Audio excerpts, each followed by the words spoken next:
ప్రభువునందు ప్రియులకు యేసుక్రీస్తు నామములో శుభములు తెలియచేస్తున్నాం. ఈ దినం హెబ్రోన్ క్యాలెండర్ వాగ్దానము.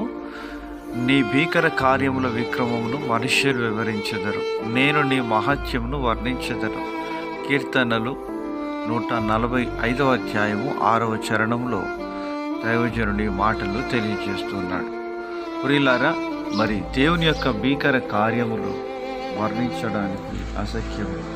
ఎందుకంటే ఆయన భీకరుడైనటువంటి దేవుడుగా, పరిశుద్ధుడైన దేవుడుగా కోటాను కోట్ల మంది దూతల మధ్య దివారాత్రములు కొనియాడి, మరి కెరాఫుల మధ్య శరాఫుల మధ్య దేవుడు పరిశుద్ధుడు పరిశుద్ధుడు పరిశుద్ధుడని ప్రతి గానములతో కొనియాడబడుచు ఉంటున్నాడు. ఆయన యొక్క ఆశ్చర్య కార్యములు అద్భుతం.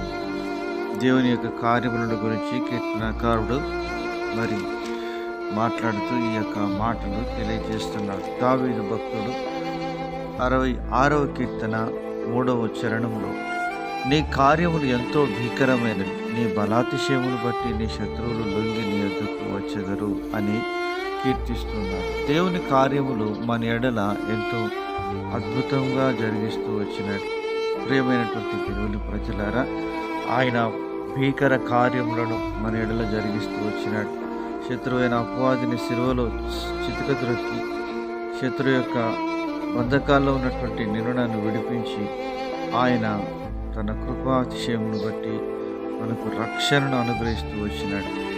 దేవునికి కృతజ్ఞతలు చెల్లించవలసిన వారంగా ఉంటున్నాం. యెహోషువ గ్రంథం 2వ అధ్యాయంలో వేగుల వారిని మరి రాహాబు అనేటువంటి స్త్రీ మరి తాను భద్రం చేసిన తర్వాత ఇశ్రాయేలీయుల దేవుడు గురించి, ఆయన గొప్పతనాన్ని గురించి, ఆయన మహత్యమును గురించి మరి ఆవిడ వర్ణిస్తూ వచ్చింది.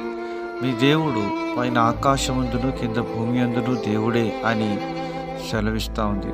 ఆ యొక్క దేవుని మాటలు విన్నప్పుడు మరి శత్రువుల యొక్క గుండెలు కరిగి నీరైపోతాయని మరి ఆవిడ ఎంతో మరి దేవుని మాటలను గురించి, ఆయన భీకరత్వాన్ని గురించి వర్ణిస్తూ వచ్చినట్లుగా మనం చూస్తూ ఉన్నాం. ప్రియమైనటువంటి దేవుని ప్రజలారా, మరి నీ యొక్క నా యొక్క జీవితంలో దేవుని యొక్క మహత్యాన్ని మనం గుర్తించి దావీదు వలె మనం ఆరాధన చేయవలసిన వారంగా ఉంటున్నాం.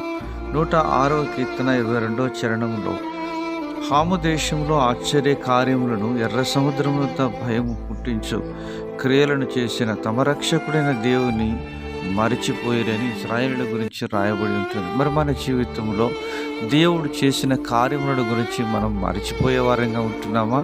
అలనాడు ఇశ్రాయేలు జనాంగం ఆ రీతిగా మరిచిపోయినట్లుగా దేవుని వాక్యము సెలవిస్తూ ఉంది. మన యొక్క జీవితంలో ఆయన యొక్క చేసిన అద్భుతములను, ఆశ్చర్య కార్యములను మనం ఎన్నడూ కూడా మరచిపోరాదు.